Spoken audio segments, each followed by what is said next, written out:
새 주의 능력 지금 이 시간 임하셔서 한판 권세 모두 되돌리고 주님 나라 임하소서. 영광 할렐루야. 예수의 그 피가 내게 승리 주네 구원이 되시네. 영광 할렐루야. 예수의 이름이 능력되네 소망이 되시네.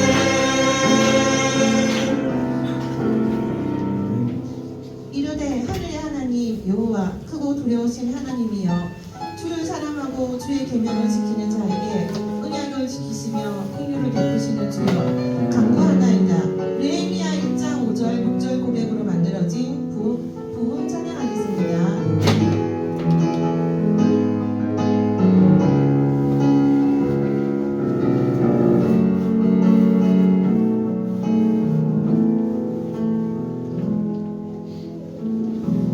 땅의 황무함을 보소서. 하늘의 하나님 긍휼을 베푸시는 주여 우리의 죄악 용서하소서. 이 땅 고쳐주소서.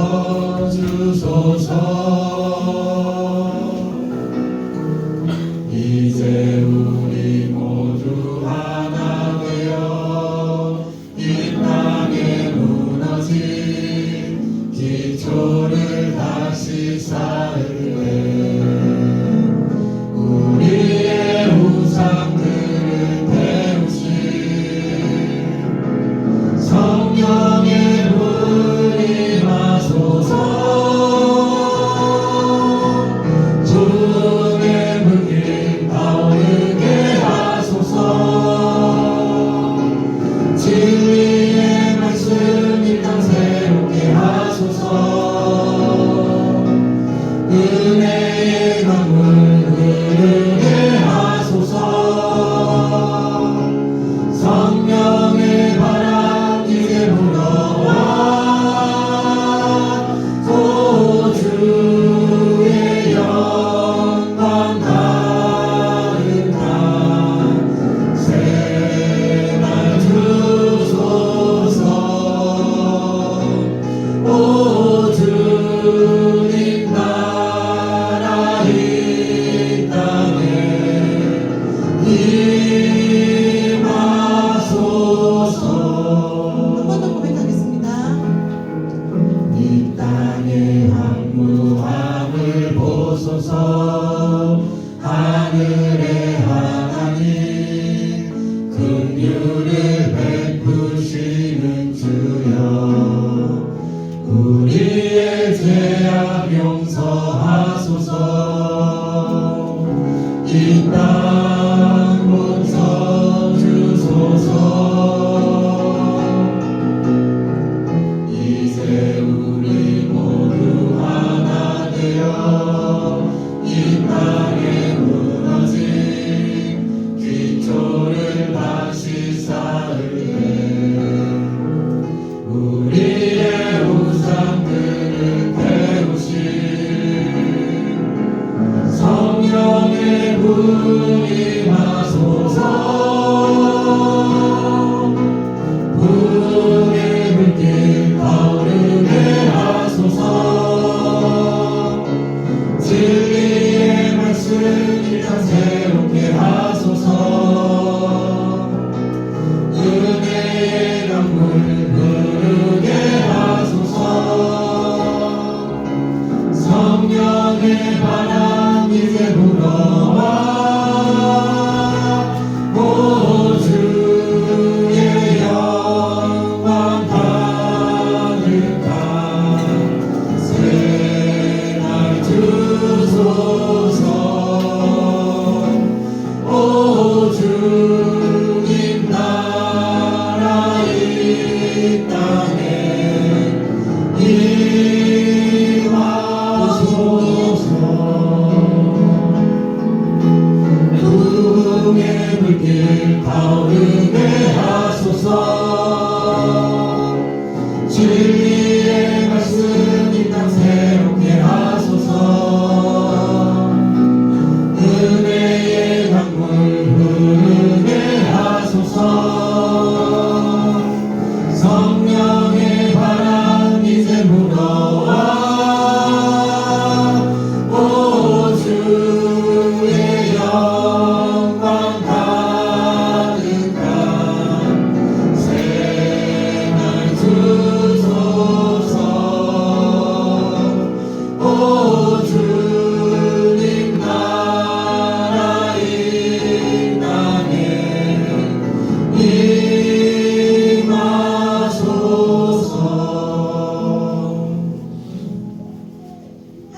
하나님만이 우리의 위로이시고 우리의 기업이 되어 주십니다. 우리도 갈렙처럼 이 시간 우리 각자의 마음에 있는 산지를 소망하며 찬양하겠습니다. 주님이 주신 땅으로.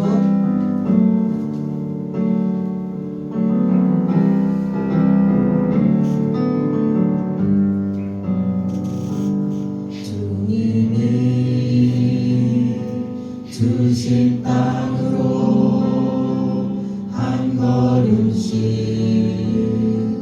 나아갈 때에 수많은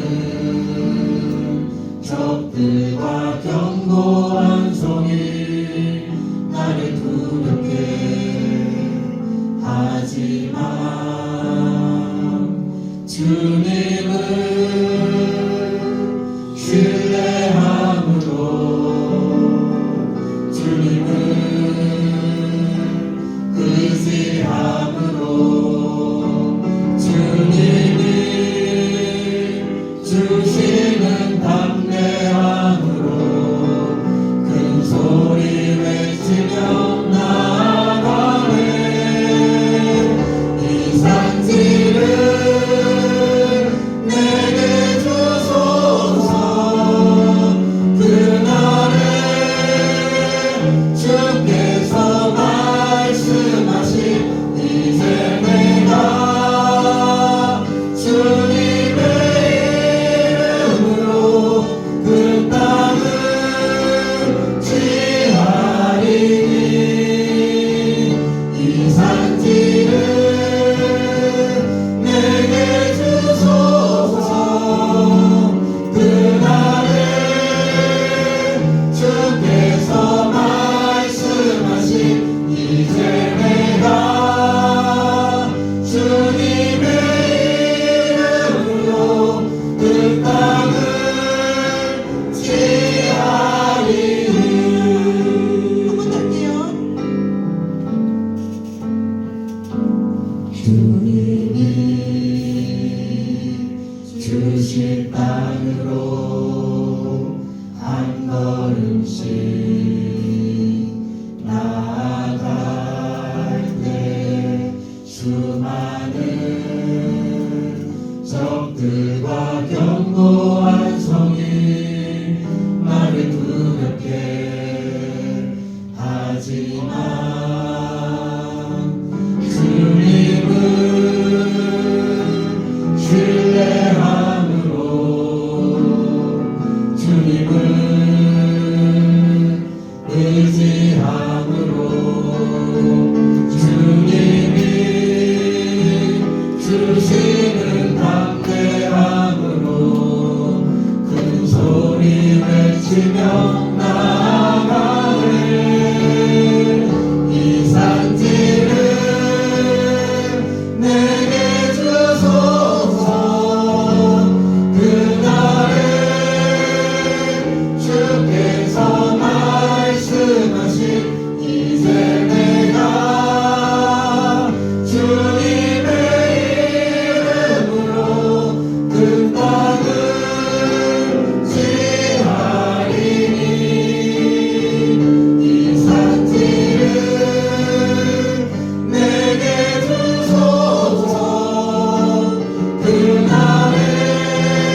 가소서.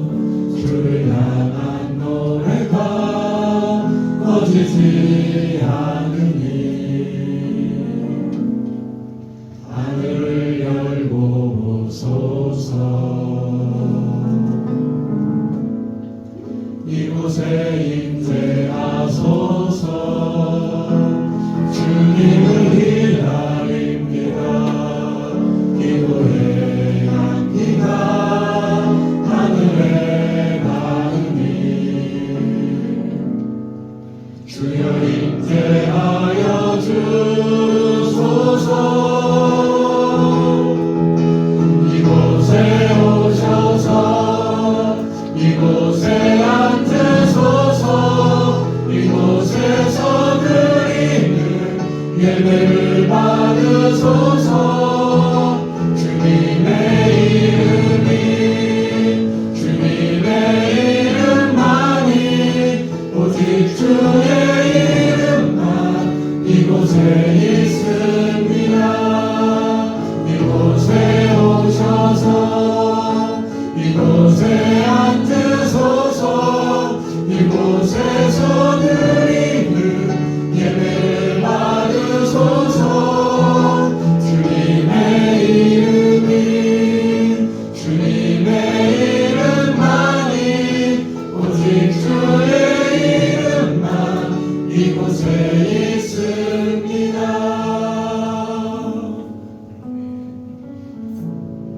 우리 시간 지난 주간의 삶을 돌아보며 우리 허물과 연약함을 고백하고 또 용서와 새롭게 하시는 은혜를 이 시간 함께 간구하겠습니다. 우리 함께 기도하며 하나님 앞으로 나아갑니다.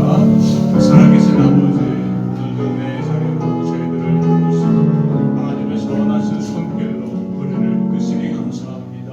죄와 허물, 연약함을 주님 용납하시고 십자가 사랑으로 다니시며 저희들을 새롭게 하셔서 아버지 하나님 이 시간 우리에게 부어주시는 그 부르신 하나님의 복된 자리 되게 하여 주옵소서. 영광 기뻐하시는 주님을 찬양하며 권능의 손으로 우리를 주시고 음하신 손길로 우리를 붙잡고 이끌어 주옵소서. 선하시는 종 우리에게 던져드려 주실 줄로 믿습니다.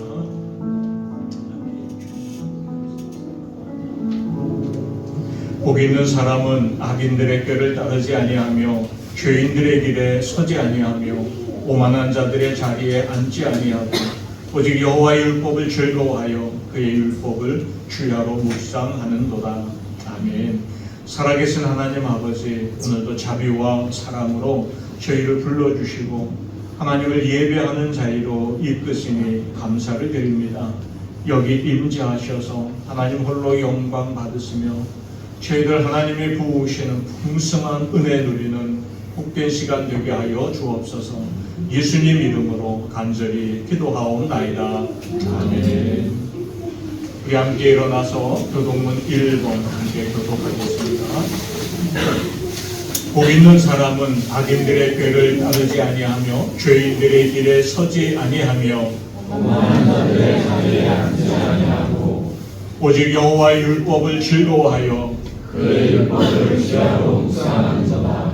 그는 시냇가에 심은 나무가 철을 따라 열매를 맺으며 그 잎사귀가 마르지 아니하거니 그가 하는 모든 일이 다 경건하리로다. 악인은 그렇지 아니하며 오직 바람에 나는 겨와 같도다.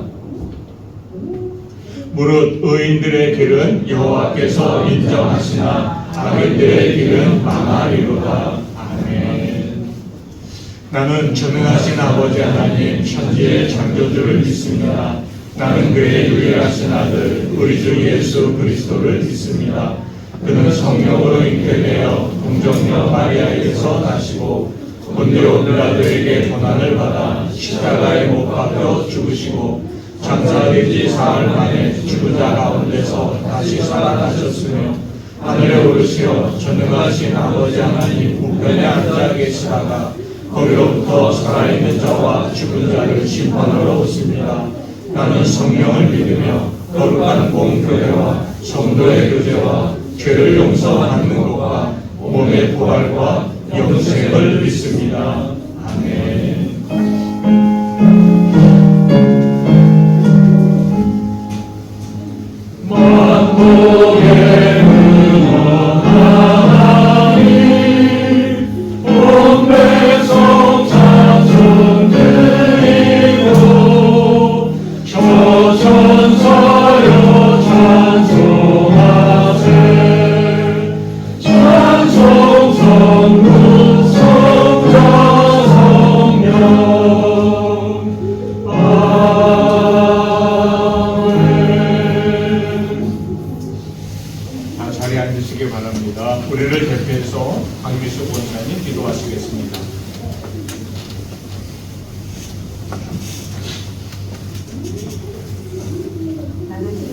기도드리겠습니다. 사랑과 은혜가 풍성하신 하나님 아버지, 거룩하고 복된 주의를 허락하시고 저희가 예배드릴 수 있도록 인도해 주심에 감사합니다. 하나님, 지난 한 주 동안 우리의 부족한 모습과 연약한 마음들을 돌보며 주님 앞에 나아갑니다. 이 시간 주님을 의지하며 기도하오니 대한민국의 정치적 갈등과 어려운 상황이 안정되게 하시고 이 민족이 함께 힘을 합하여 위기를 잘 극복하게 하여 주옵소서. 한국 사람들이 하나님을 인정하고 하나님의 은혜를 구하는 나라가 되게 하옵소서. 추운 겨울이 지나고 봄이 오는 것처럼 저희들의 고난과 어려움도 끝이 나게 하여 주옵소서.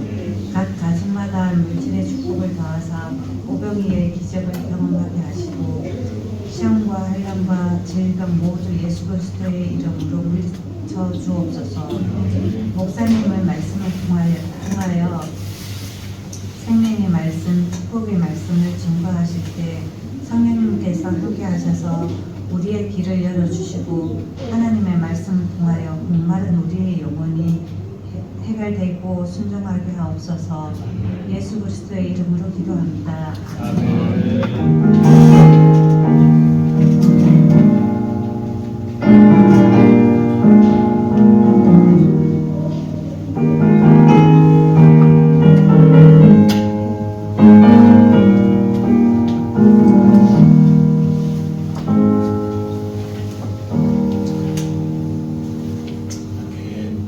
우리 찬송가 370장 함께 찬양하며 하나님 앞에 봉헌합니다.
주와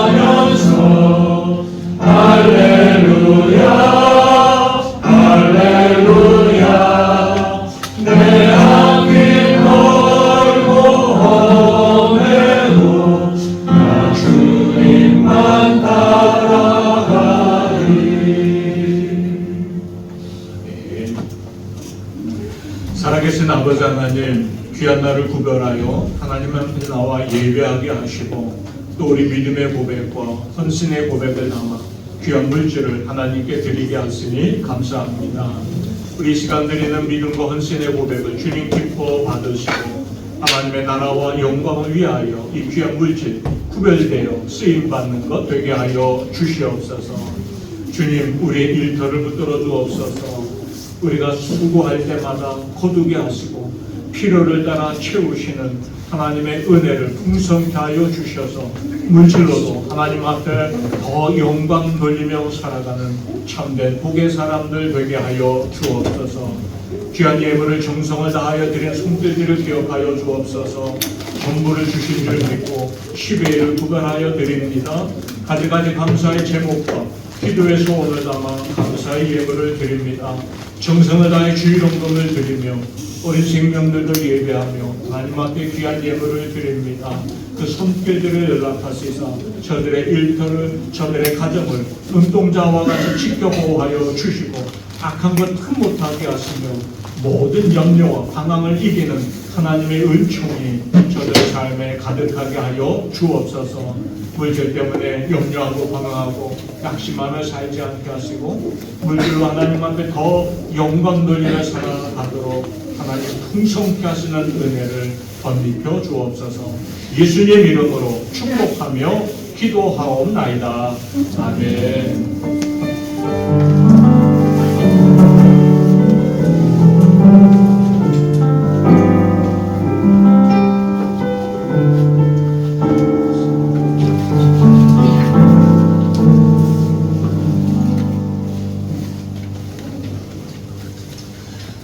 이번 주 우리 교회 공동체의 소식 전해드립니다. 오늘은 주연의 제6주 주일입니다. 우리 함께 인사 나누겠습니다. 참 잘 오셨습니다. 환영하며 축복합니다. 매 순간마다 우리의 지성, 감정, 그리고 의지를 다하여 나를 창조하시고 또 아름답고 복되게 빚어가시는 하나님을 더 가까이 하며 살아가시기를 축복합니다. 우리 지난 주일은 남성교 헌신 예배로 2부 예배를 드렸습니다. 순서를 맡으신 분들이 앞장서 수고해 주셨고요. 우리 남성교 회원들이 특별 찬양으로 영광 돌렸습니다. 또 휴일 뒤끝이라서 많이 참석하지는 못했지만 함께 하신 분들께 감사드리고 우리 남자들이 일터나 가정이나 교회 안에서 정말 남자답게 강건한 영성을 가지고 살아가고 위해서 격려하고 기도해 주시기 바랍니다. 은혜 사모하고 안전에도 유의하며 모든 예배와 모임에 적극 참여해 주시기 바랍니다. 수요 예배는 수요 오전 10시 반에 체프실에서 있습니다. 새벽 기도회는 오전 5시 30분에 온라인을 통해 진행합니다. 목요 중보 기도회는 12시입니다. 수요 예배실에서 있습니다. 금요 기도회는 금요일 저녁 8시 채플실에서 있습니다. 구역 모임은 이번 주는 방학입니다. 시간마다 열심히 모이며 은혜 나눠주시기 바랍니다. 우리 봄학기 구역 연합 예배가 2월 26일 오전 10시 반에 있습니다. 우리 봄학기 구역 편성과 또 모임을 위해서 마음과 기도해 주시기 바라겠습니다. 여성교회 헌신 예배는 3월 연합 성찬 예배와 함께 3월 2일 주일 오전 11시 이곳에서 드립니다. NIF 중고청 주최 예배는 3월 16일 주일 2부 예배에 주최 예배로 드리겠습니다. 나도 한 생명 전도에 힘을 냅시다. 하나님의 소원, 우리의 사명이 복음 전하는 일입니다. 또 위챗방을 통해 매일 진행하는 성경 통독과 말씀 묵상에도 적극 참여하셔서 말씀이 주시는 은혜 누리시기 바랍니다. 계속 마음과 기도해 주시기 바랍니다. 우리 고3 수험생들, 자녀들, 학업과 믿음의 성장을 위해서 또 뭔가 마음에 연약한 이들을 위해서 그리고 나라를 위해서 함께 마음과 기도해 주시기 바라겠습니다. 김은희 집사님 모친이 지난 수요일날 소천하셨습니다. 작년 대사를 마무리하고 계실 텐데요. 귀한 가정에 하나님이 주시는 위로와 평안이 임하기 위해서 기도하고 기회 되는 대로 서로 위로의 말씀 나눠주시기 바랍니다. 오성경 2기 구약반이 시작됩니다. 우리 장혜정 목사님이 강사로 수고해 주실 거고요. 신청서가 안내되어 있으니 작성하여 제출해 주시기 바라겠습니다. 교회 다니던 전할 말씀 있나요? 그리고 오늘 우리 정도진 집사님, 강혜진 집사님 가정 첫째 딸이 한국에 혼자 공부하고 있는데 부모님 방문차 들어와 있습니다. 그래서 방학이라도 그렇죠?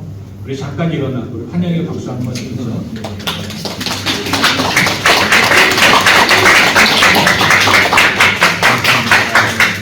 홀로 건강하고 지혜롭게 잘 버티고 있을 줄 믿어요. 알려도 전할 말씀 없으시면 은혜 나눌 하나님의 말씀 우리 함께 보겠습니다. 예레미야 17장 5절에서 10절까지 말씀입니다. 우리 이 말씀 함께 교독하겠습니다. 제가 먼저 읽겠습니다. 여호와께서 이와 같이 말씀하시니라. 무릇 사람을 믿으며 육신으로 그의 힘을 삼고 마음이 여호와에게서 떠난 그 사람은 저주를 받을 것이라. 좋은 일이 오는 것을 보지 못하고 만약 가져간 곳 건너간 땅 그러나 무릇 여호와를 의지하며 여호와를 의뢰하는 그 사람은 복을 받을 것이라. 그는 물가에 심어진 나무와 그 궤를 강변에 거치고 뿌리가 없을지라도 영원하지 아니하며 그 잎이 정정하며 가만히 내리고 걱정이 없고 결실이 그치지 아니함 같으리라. 만물보다 거짓되고 힘이 부패한 것은 마음이라. 누가 능히 이를 알리오마는 나 여호와는 신랑을 살리며 내부를 시험하고 각각 그의 행위와 그의 행실대로 보응하리니. 아멘. 연초에 특히 많이 보겠지만 곳곳에 복자를 거꾸로 붙여놓는 것을 우리가 종종 목격하게 되죠. 복자를 왜 거꾸로 붙여놓을까요? 중국 사람들은 복을 참 좋아합니다. 복이 오다, 후다오. 이 복이 오다의 따오, 오다의 따오라는 발음이 거꾸로라는 단어의 따오와 발음이 비슷하죠. 그래서 복자를 거꾸로 붙여놓는 것은 복이 거꾸로 붙어있다, 후 따올러 다시 바꾸면 복이 오다 하는 것과 같은 의미를 가지고 있습니다. 그래서 복자를 거꾸로 붙이면 복이 오다 하는 의미를 가지는 단어로 사용하는 거죠. 사람들은 이렇게 복이 내게 오는 어떤 것이라고 생각을 합니다. 세상적이고 물질적인 형통함, 건강, 재물, 화목한 가정, 무언가 내게 오고 내 삶 안에서 이루어지는 어떤 것, 이것이 복이다고 이야기하죠. 심지어 우리가 하나님을 믿노라 하면서도 내가 복 있는 사람이라는 증거를 내게 주시는 어떤 것들이 풍성히 채워지는 것으로 우리가 판단을 합니다. 내가 기대하고 원하는 일들이 이루어지지 않으면 난 지질이 복 없는 사람이야 하고 생각하기도 하죠. 하나님을 믿는 것과 복을 누리는 것과 뭔가 이분법적으로 분리되는 듯한 느낌도 같습니다. 그러나 성경은 복 있는 사람은 무엇을 얼마나 많이 소유한 자이냐라고 말하지 않습니다. 복 있는 사람은 어떤 존재가 되느냐 문제라고 이야기합니다. 복은 소유의 문제가 아니라 존재의 문제라는 거죠. 그래서 세상에 생각하는 복은 소유를 복이라고 생각하는 사람은 그 소유를 위해 수고하고 애쓰고 거기에 몰두합니다. 그러나 복이 존재라고 믿으면 복 있는 존재가 되기 위해서 우리가 어떤 자리에 있어야 하는지를 복이 존재라고 믿는 사람은 먼저 생각하게 될 것입니다. 하나님은 이스라엘을 당신의 백성으로 택하여 부르실 때 그들에게 복을 주실마 선언하셨죠. 그것은 그들이 복을 누리는 어떤 조건들을 채워주시겠다는 의미를 넘어서서 그들이 복의 사람이 되게 하시겠다는 약속이었습니다. 복 있는 존재가 되게 하시겠다는 거였죠. 그런데 그들이 하나님을 떠나 세상의 마음을 빼앗겼을 때 하나님은 그들에게 복이 아니라 저주를 선언하시는 장면을 우리가 오늘 말씀 가운데 보게 됩니다. 하나님은 예레미야 선지자를 통해서 두 나무를 우리에게 소개시켜 주고 있죠. 하나는 물가에 심어진 나무입니다. 또 하나는 사막 건조한 땅에서 겨우 버티고 살아가는 가시로 가득한 동굴나무를 이야기하고 있습니다. 어떤 나무인지 우리는 정확히 알지는 못하지만 그 두 나무가 비교해서 무엇을 대조해 보여주고 있는지는 우리가 분명히 알아듣게 될 것입니다. 물가에 심어진 나무는 생각만 해도 굉장히 푸르를 것을 기대하지 않습니까? 뿌리도 튼튼하게 내려질 것이고 열매도 잘 맺을 것이고 거기 쉴만한 그늘도 제공해주는 나무로 성장할 것이다 하는 기대를 우리가 다 가질 것입니다. 물가에 심어진 나무는 지금도 복되지만 미래의 소망도 가지고 있는 존재라고 생각할 수 있겠죠. 물가에 심겨져 있으니 가뭄이 온다 할지라도 이겨낼 수 있습니다. 물가에 심어져서 뿌리를 든든하게 내리고 났더니 비바람이 몰아쳐도 견딜만 합니다. 때가 되면 열매를 맺을 것이고 사람들에게 열매와 그늘을 제공해주는 복을 나누는 존재로 될 것입니다. 반면에 사막에서 겨우 버티고 살고 있는 가시동물은 겨우겨우 자기 하나 생존해내는 것도 힘겹습니다. 사람들에게 그늘을 주지도 못하고 열매를 주지도 못합니다. 오히려 가까이 하지 못하도록 가시만 내고 있을 뿐이죠. 지금도 버티고 살지만 미래의 소망도 찾아볼 수 없는 것이 사막에 심겨진 떨기나무 같은 것으로 우리에게 가르쳐주고 있습니다. 예레미야 선지자가 이 두 나무를 비교하는 이유는 분명합니다. 하나님은 그들을 물가에 심어진 나무와 같은 복 있는 존재로 부르셨습니다. 그런데 그들이 마음과 생각이 하나님을 떠나고 세상을 기뻐하고 세상의 힘을 의지하고 살아가면서 살아가는 그것을 하나님은 그들의 믿음을 버리고 하나님을 배신한 행위로 보셨던 것이죠. 그래서 물가에 심어진 존재와 같은 그들의 삶을 사막 가시나무와 같은 삶으로 하나님이 버리시겠다 말씀하시는 것입니다. 오늘 본문 5절 말씀을 보면 여호와께서 이와 같이 말씀하시니라 무릇 사람을 믿으며 육신으로 그의 힘을 삼고 마음이 여호와에게서 떠난 그 사람은 저주를 받을 것이다. 하나님이 예레미야 선지자를 통해서 아픈 마음을 가지고 당신이 택하신 이스라엘 백성들을 향해 이렇게 너희들이 저주받을 거야 하는 선언을 하게 하셨던 것입니다. 그것은 그들에게 너희들이 그렇게 살았으니 이제부터 저주받아 라는 의미라기보다는 정신 차리고 돌아오라 하는 말씀과 더 가까운 것임을 우리가 또 듣게 되죠. 당시 예레미야 선지자가 이 말을 할 즈음에 남유다의 상황은 사실 굉장히 풍전등화의 상황이었습니다. 이스라엘이 남북으로 나뉘고 북이스라엘이 아수르라는 나라에게 먼저 멸망을 하죠. 그리고 아수르는 남유다를 이제 후시탐탐 노리고 있었습니다. 아수르는 거대 제국으로 확장해가면서 남유다를 위협하고 있었죠. 유다 생각에 자기들 군사력으로는 도저히 대항할 수 없을 것 같았습니다. 그러면 그들이 지금까지 살아왔던 방식, 전쟁은 우리에게 속한 것이 아니라 하나님께 속한 것입니다.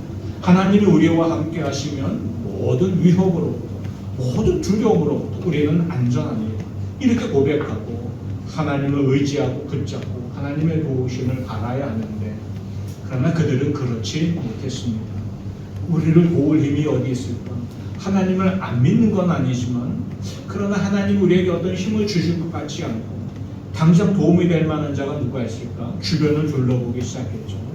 아수르와 맞설 만한 나라가 남쪽에 하나 있었습니다. 애국이었죠. 그런데 애국은 어떤 나라였나요? 그들을 노예로 오랫동안 부려먹었던 그런 나라입니다.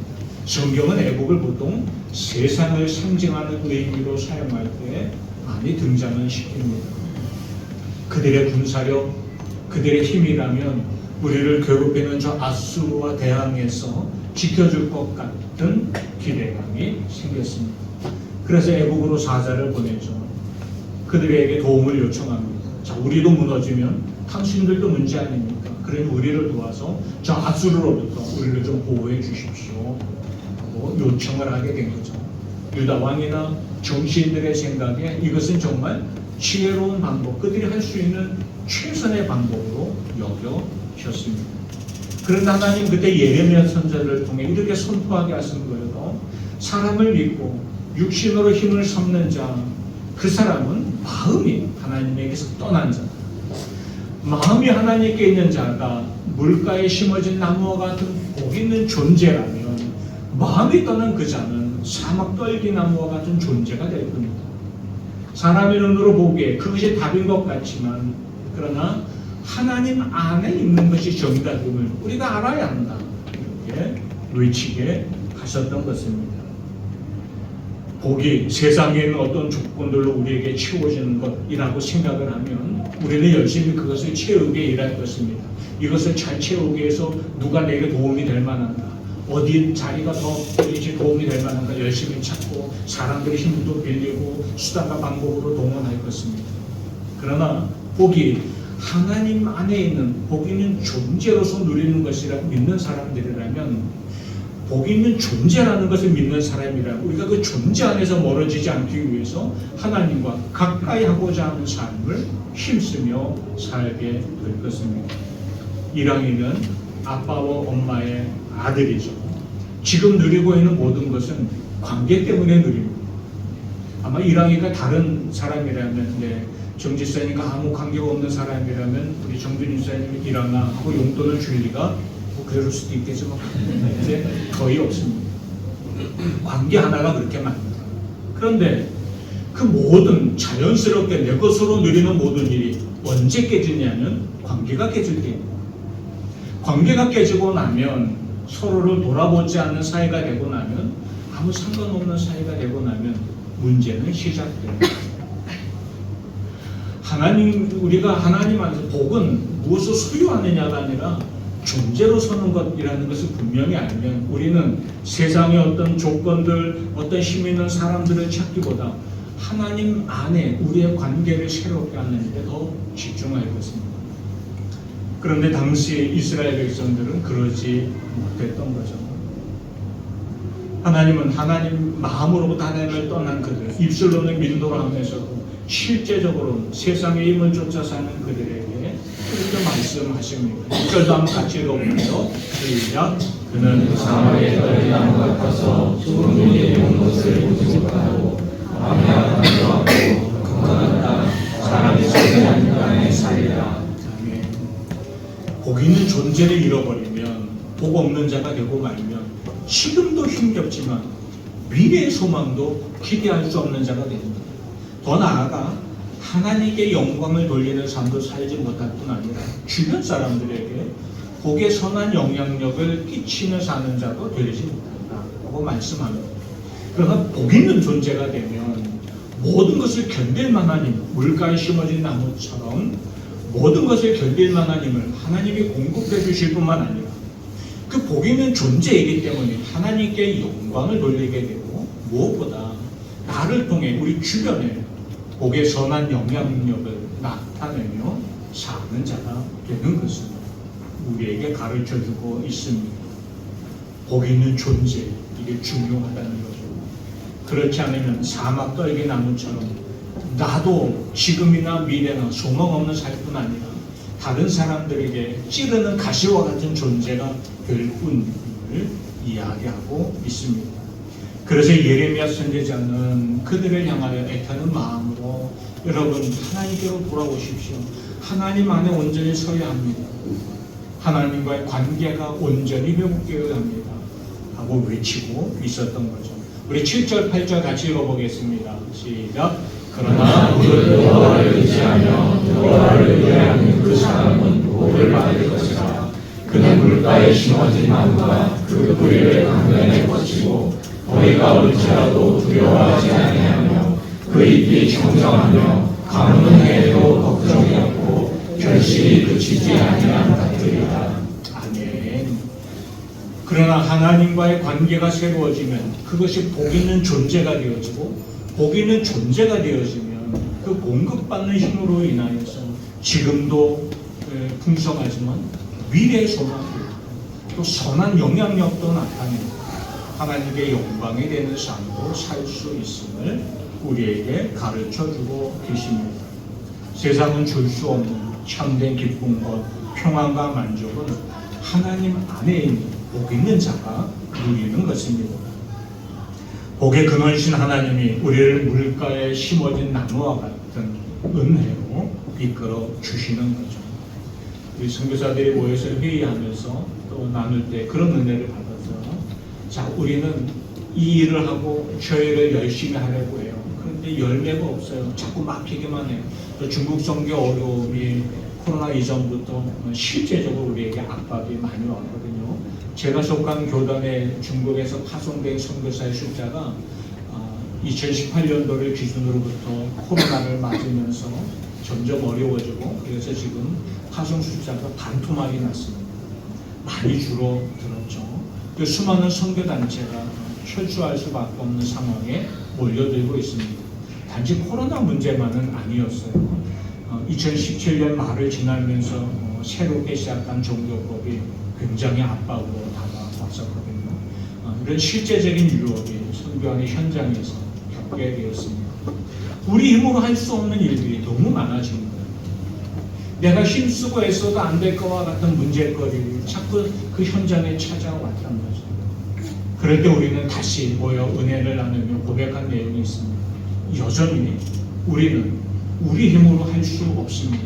그러나 하나님이 하게 하시는 일을 우리가 감당하고자 할 때 하나님이 공급하시는 힘으로 하나님이 하시는 일들 내가 경험할 수 있습니다. 이런 고백을 함께 나눌 수 있었습니다. 우리 신앙생활도 우리 힘으로 하는 게 아니라 하나님이 공급하시는 힘으로 믿음의 길을 걸어가며 하나님이 주시는 은혜를 누리는 자로 살게 되는 것이죠. 우리가 복 있는 존재가 되면 물가에 심어진 나무와 같은 존재가 되면 가뭄이 오고 비바람이 몰아치는 역경이 찾아온다 할지라도 두려워할 필요가 없다는 것입니다. 인생이 항상 순탄하지만은 않습니다. 하나님도 그런 약속을 주시지는 않았습니다. 인생은 고난이 찾아옵니다. 고통이 찾아오죠. 하고자 하는 일에 실패를 경험하기도 합니다. 그러나 그것이 결론이 아니라는 것을 우리는 압니다. 가물고 비바람이 몰아치는 것 같이 생존 환경에 두려움을 가져다주는 이 나무에게 온 환경이 찾아올지라도 그러나 물가에 심어져 있기 때문에 가뭄도 이겨내고 비바람도 버텨내는 그런 존재로 서게 될 것을 우리에게 가르쳐주고 있습니다. 인생길에 찾아오는 어려움, 때때로 우리 삶을 힘들게 만드는 문제거리들이 우리 안에 찾아오지만 우리가 복 있는 존재로 살아가는 그 모든 것을 견디고 이겨내게 하시고 승리하게 하시는 놀라운 은혜를 우리에게 더하여 주시는 줄로 믿습니다. 그러니 이 예레미야 선지자는 하나님의 마음을 담아 마음이 하나님께로부터 떠난 이스라엘 백성들을 향해 간절히 외칩니다. 여러분, 여러분의 마음이 하나님께로 돌아서야 합니다. 우리의 마음이 하나님께로 향하여야 합니다. 이렇게 외치고 있는 거죠.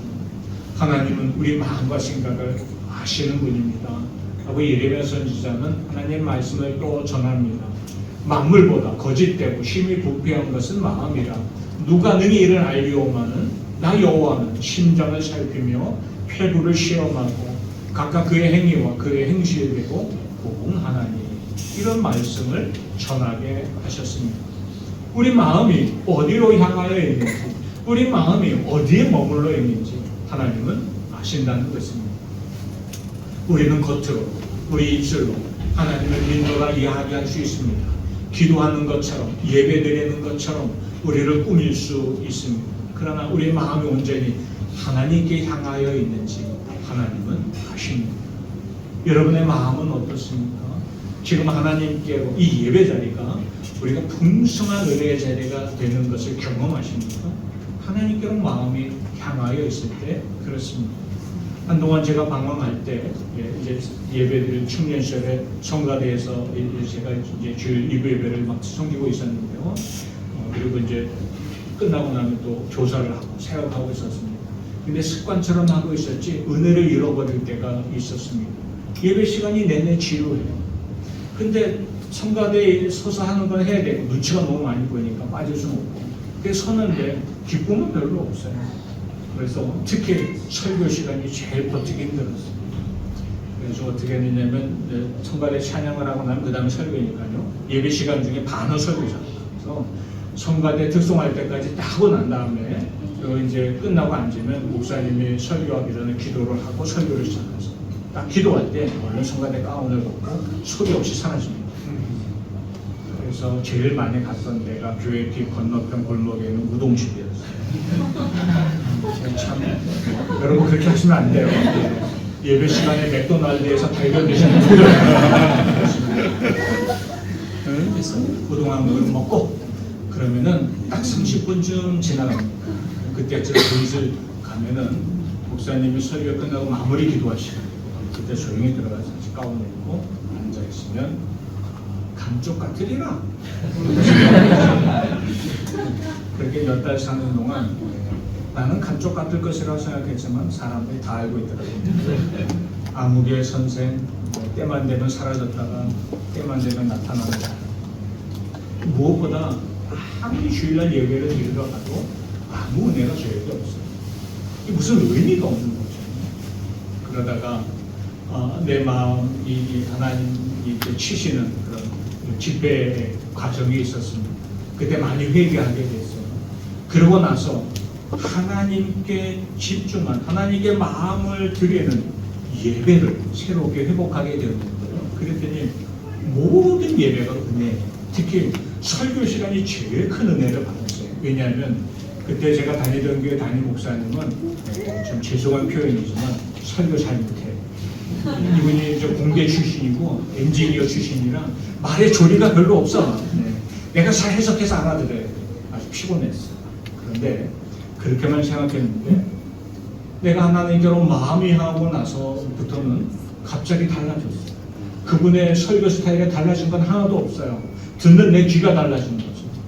한마디 한마디가 정말 나를 향해 주시는 말씀, 나를 찌르시는 말씀, 나의 결단을 촉구하는 말씀으로 들려지기 시작했어요. 얼마나 큰 은혜가 예배 시간마다, 특히 설교 시간에 임하게 됐는지 큰 은혜의 경험들이 이어지는 시간을 가질 수 있었어요. 내 마음이 하나님께로 향했더니 그 은혜로 풍성함을 경험하게 되었죠. 그때 내가 하나님 앞에 복 있는 존재로 사는 자가 되는 것임을 새삼 깨닫게 되었습니다. 여러분의 마음이 하나님께로 향하여 있습니까? 하나님은 우리의 마음과 생각을 너무 잘 아세요. 우리는 잘 모르고 눈치 못했지만 하나님은 아세요. 그러면 우리가 어떻게 할까요? 이 마음을 하나님의 부끄러운 마음 들키려기보다 하나님을 피해야 할까요? 이 이야기는 그러니 이렇게 거짓된 마음을 가지고 하나님 앞에 나오지 말라 하는 소리가 아닙니다. 우리가 이렇게 알아들어야 돼요. 내 마음 방황도 아시고 내 마음의 연약함도 아시고 내가 하나님을 향한 확신이 없다는 것도 하나님은 아시고 의심이 생기는 것도 하나님이 아시는데 우리가 할 일이 있다면 그 마음 그대로를 하나님께 가지고 나아가는 거예요. 관계의 회복은 그렇게 시작되는 겁니다. 여러분 누구랑 싸웠어요? 어떻게 회복이 돼요? 가만히 있으면 저절로 회복이 돼요? 아니요. 앙금만 남을 뿐이에요. 법만 그럴 뿐이죠. 그럼 어떻게 회복이 돼야 돼요? 내가 왜 속상했는지, 내가 왜 화가 났는지 얘기하고 서로의 오해를 풀고 그렇게 관계 회복이 시작되지 않나요? 그러니 여러분 흔들리는 마음이 있을 때 그 마음도 하나님 앞에 갖다 드리세요. 하나님 사실 하나님을 제가 믿고 싶지만 마음이 의심이 너무 많아요. 내 의심 많은 마음 하나님 이 마음을 좀 알아주시고 받아주세요. 맡겨드리세요. 누군가를 향해 미워하고 원망하고 불편한 마음 이게 우리 신앙생활을 방해할 때도 많은데요. 먼저 하나님 앞에 있는 그대로 아뢰세요. 우리가 마음을 내 있는 마음 그대로를 가지고 나아갈 때 하나님이 우리 있는 모습 그대로를 받아주신다면 의미가 무엇인지 깨닫게 될 것입니다. 내 마음의 추함도 연약함도 흔들림도 하나님은 다 아세요. 그러나 그 마음을 다 드릴 때 하나님은 내 마음 안에 새롭게 일을 시작하십니다. 내 마음 안에 내가 무엇이 문제인지도 깨닫게 하시는 은혜, 내가 무엇이 잘못됐는지 회개하게 하시는 은혜, 내 마음과 생각을 변화시켜 주시고 바꿔주시는 은혜가 우리 안에서 일어나기 시작합니다. 우리가 아프면 병원으로 가죠. 의사 앞에 내보입니다. 내보여야죠. 의사는 무슨 점쟁이가 아니에요. 내가 딱 보니 어디가 아프셨구나 이렇게 말하는 의사 한 명도 없어요. 무엇이 문제인지 고백하게 해요. 근데 아니 자기가 청진기 들여다보고 사진을 찍어보고 다 알 텐데 왜 나한테 물을까? 모르니 내가 온 거 아니에요. 그런데도 꼭 물어봐요. 일단 나의 고백으로부터 진료는 시작됩니다. 하나님 앞에 서는 우리, 하나님 앞에 내 마음에 있는 그대로 아뢰되 주님이 그 마음 다 받아주세요. 그리고 우리를 변화시키는 새로운 변화의 과정을 경험하게 하시죠. 그렇게 우리 마음을 하나님께 드릴 때, 내드실 때 관계의 회복이 시작됩니다. 하나님과의 관계가 분명해질 때 우리는 복 있는 존재가 되는 은혜를 누리기 시작하는 거죠. 파란만장한 인생을 살았던 다윗의 고백이 시편에 나옵니다. 우리 한번 같이 읽어볼게요. 시작. 나의 진심 여호와여 내가 주를 사랑하나이다. 여호와는 나의 반석이시오 나의 요새이시오 나를 건지시는 이시오 나의 하나님이시오 내가 그 안에 피할 나의 방이시오 나의 방패시오 나의 구원의 뿌리시오 나의 산성이시오다. 다윗 왕이 거듭 외치는 소리가 나의 하나님이었습니다. 우리 하나님도 소중하지만 교회 공동체는 우리 하나님도 소중해요. 함께 경험하는 하나님. 그러나 신앙생활의 핵심은 나의 하나님으로 고백될 때 우리에게 찾아와요. 우리가 함께 모여 우리 하나님을 예배합니다. 우리 하나님을 찬양합니다. 우리 하나님의 이름으로 선포되는 말씀을 듣습니다. 그런데 그 순간 그 하나님이 나의 하나님을 고백될 때 하나님이 내 삶에 베푸시는 놀라운 은혜를 경험하는 역사가 나타납니다. 하나님이 바로 나의 하나님이십니다. 우리의 마음과 생각을 드릴 때 하나님이 나의 하나님 되심을 경험하게 되고 그럴 때 내가 복 있는 존재라는 모든 것을 넉넉히 이겨내고 복된 은혜의 자리로 나가는 사람이라는 것을 경험하고 깨닫게 될 것입니다. 세상적이고 물질적인 어떤 조건이 채워지는 것, 내게 오는 것, 그것이 복이 아닙니다. 복은 어떤 존재로 사느냐 문제임을 가르쳐 주십니다. 흔히 사람들은 인생을 살면서 화장실 개수 늘리며 사는 것이라고 이야기하는 사람이 있었어요. 집 밖에 있던 화장실이 어느덧 10시를 하다 보니 집 안으로 들어와 있습니다. 한 개 화장실을 가지고 살다가 열심히 일해서 화장실이 2개인 집으로 이사 갔습니다. 그리고 어느 날 더 열심히 일해서 화장실이 3개쯤 있는 집으로 이사 갔습니다. 더 큰 부자는 방마다 화장실 딸린 대저택에서 지내겠죠. 그 인생은 뭐하다 왔느냐? 화장실 개수 늘리다 왔습니다. 우리가 이렇게 말한다. 하나님 앞에 섰을 때 우리는 무슨 보고를 할까요? 제가 그래도요 화장실을 3개까지 늘려봤습니다. 이렇게 하시겠습니까? 복은 무엇을 소유하느냐의 문제가 아니라 어떤 존재로 사느냐의 문제입니다. 이 존재의 문제는 하나님과 나의 관계에서 시작되는 거죠. 내 마음을 하나님 앞에 드릴 때 하나님이 그 마음을 받으시고 하나님과 나와의 관계를 새롭게 하시기 시작합니다. 이렇게 복 있는 존재가 될 때 내가 지금도 누릴 뿐 아니라 소망 있는 삶을 살게 되고 하나님께 영광을 돌리고 또 우리가 이 땅에 복의 선한 영향력을 나누고 나타내고 그 선한 영향력을 가지고 사는 삶이 되는 줄로 믿습니다. 우리는 사막 떨기나무 같은 삶이 아니라 물가에 심어진 나무와 같은 복 있는 존재로 살아가는 저와 여러분 되기를 소망합니다. 우리의 마음을 하나님께 드리십시오. 세상을, 사람을 의지하지 말고 하나님을 바라보십시오. 낙심하는 마음, 의심하는 마음, 원망하는 마음이 있다면 그 마음도 가지고 하나님 앞으로 나아가시기 바랍니다. 우리가 하나님 앞으로 나아갈 때 그 우리의 마음을 다 받아주시고 새롭게 하시고 복 있는 존재로 살아가도록 이끌어 주실 것입니다. 우리 고백하며 함께 찬양하겠습니다.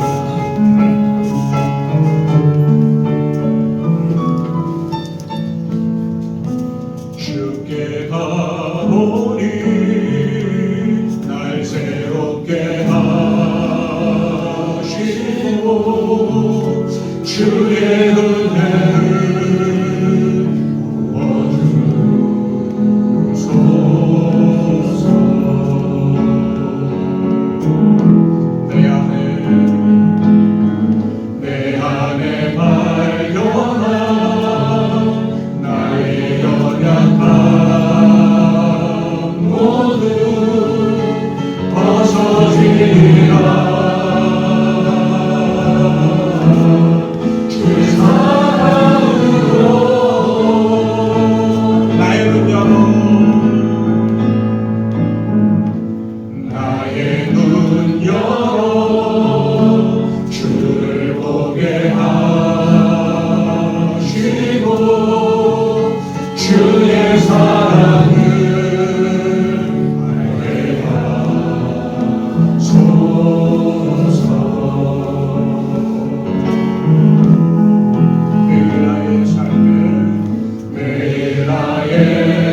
복이 어떤 존재로 사느냐의 문제임을 우리가 말씀을 통해 깨닫습니다. 세상의 자랑거리, 사람, 물질을 쫓아 살지 않고 하나님 안에 거하는 복 있는 존재로 살게 하소서. 하나님과의 관계가 우선순위가 되게 하소서. 내 마음을 아시는 주님, 내 마음 드리게 하시고 내 마음 다스려 주시고 하나님 바라보며 하나님 말씀 따라 살아가게 하소서. 복 있는 자, 물가에 심어진 나무와 같은 존재가 되게 하소서. 우리 같이 마음 모아 기도하겠습니다. 함께 기도합니다. 살아계신 아버지, 이제도 주신 말씀 붙잡고 기도하며 나아갑니다. 주님, 복이 무엇을 소유하는 것 아니라 복이 있는 존재로 사는 것임을 말씀을 통해 다시 깨닫습니다. 하나님과의 관계 안에서 복 있는 존재로 물가에 심어진 나무와 같은 삶을 사는 자들에게 하여 주옵소서. 가뭄도 이겨내고 비바람도 이겨내고 하나님 아버지 모든 연약한 부분에서 오히려 우리가 더 크고 높이 성장하며 하나님의 영광에게 흡수한 영향력을 나타내는 삶을 우리의 삶의 자리를 붙드시고 인도하여 주옵소서. 소망을 잃어버리고 좀 버티며 사는 자리로 하여 주님 세상에 또 영향력을 예전한테 못하는 삶이 아니고 주님 우리가 심어진 나무 은혜의 삶을 우리가 이어가며 역사하시고 함께하여 주옵소서. 사랑하는 산신령과 마음과 생각 위에 주님의 선한 손이 임하여 주시옵소서. 다스려 주시옵소서. 주님께로 향하게 하여 주옵소서. 아버지, 살아계신 아버지 하나님, 세상은 복이 무엇을 소유하느냐로 생각합니다. 그러나 우리는 말씀 안에서 복이 어떤 존재로 사느냐임을 다시금 깨닫습니다. 하나님 안에 있을 때 복된 자가 됨을 깨달아 알게 하시니 우리가 물가에 심어진 나무와 같은 복 있는 존재로 이 땅을 살게 하여 주옵소서. 우리가 복 있는 존재로 살아가는 동안 미래의 소망이 분명해지고 가뭄도 이겨내고 비바람도 견뎌내고 마침내 크게 자라 열매를 맺고 하나님께 영광을 이루고 사람들에게 선한 영향력을 나타내는 삶이 되는 줄 믿습니다. 우리가 주님과의 관계 안에 온전히 회복되게 하여 주시고 마음과 생각을 주님 앞에 드리며 복 있는 자로 서게 하여 주시고 이런 복 있는 자의 삶을 살아가는 자 되게 하여 주옵소서. 세상을, 사람을, 권세를 의지하지 않고 하나님을 더 가까이 하기를 힘쓰는 신앙생활 되게 하여 주옵소서. 예수님 이름으로 간절히 기도하옵나이다. 아멘. 이제 우리 함께 일어나 헌신의 찬양을 드립니다.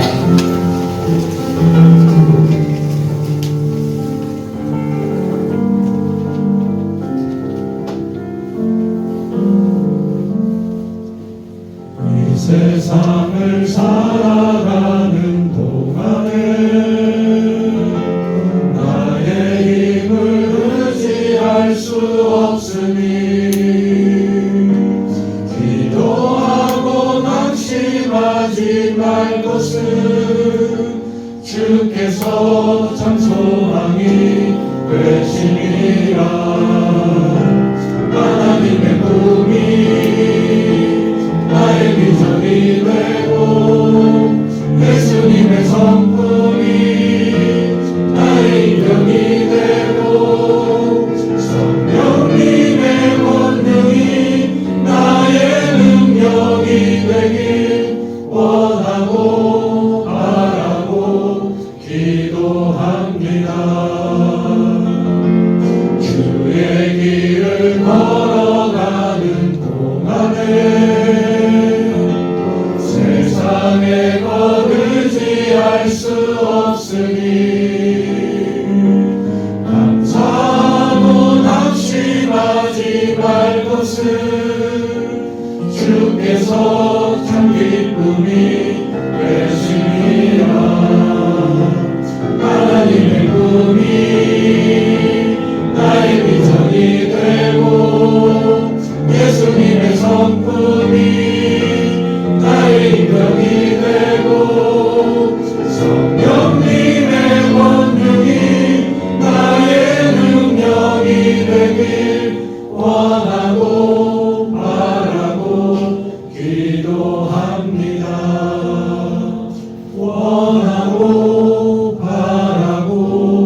우리 주 예수 그리스도의 십자가 구원의 은혜와 독생자 예수까지도 우리를 위한 대속의 제물로 아낌없이 주신 하나님 아버지 크고 무한하신 사랑하심과 이제도 하나님과의 은혜 관계 안에 서게 하시고 복 있는 존재로 미래의 풍성한 소망을 따라 살아가도록 우리의 삶을 붙드시는 성령의 감동하시는 은총이 주 앞에 머리 숙인 귀한 심령들 가운데 이제로 영원토록 함께하기를 간절히 축원합니다. 아멘.